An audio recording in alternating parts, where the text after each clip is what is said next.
Subscribe कीजिए बीना के अवधि गीत चैनल को और बेल आइकन को दबाइए हमारी वीडियो सबसे पहले देखने के लिए। मोरे पीछे वरिवा बेलिया के पेड़वा रे फूलवा फूलई कचनार रे ललनवा अरे फूलवा फूलई कचनार रे ललनवा मोरे पीछे वरिवा बेलिया के पेड़वा रे फूलवा फूलई कचनार रे ललनवा अरे फूलवा फूलई कचनार रे ललनवा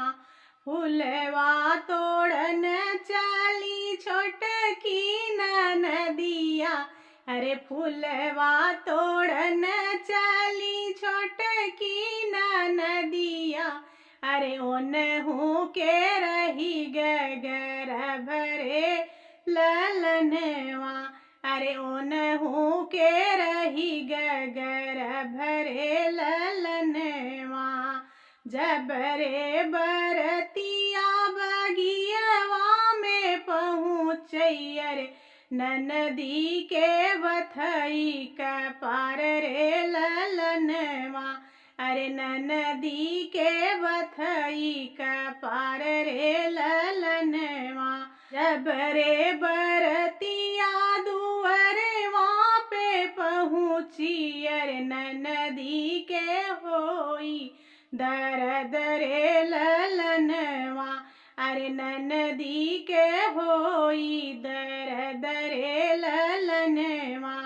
जबरे बरतिया मड़ुआ में पहुँची अरे नदी के भय नंद लाल रे ललनवा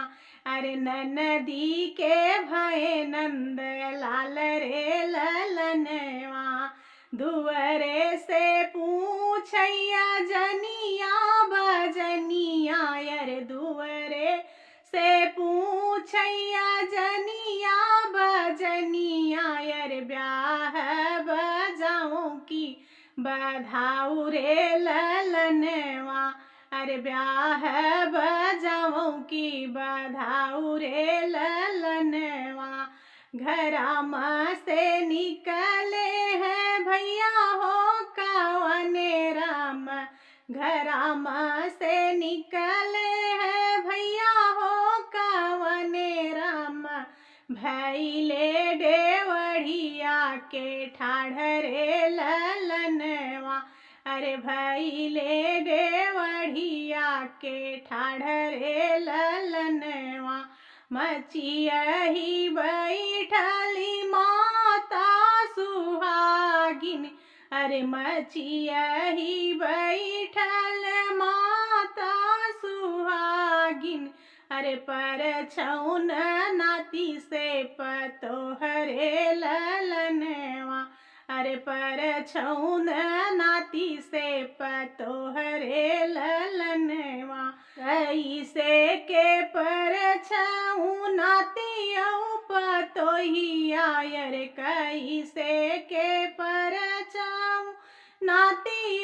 पतोहिया अरे मोरे कुल में लागी गई दागरे ललनवा अरे मोरे कुल में लागी गई दागरे ललनवा।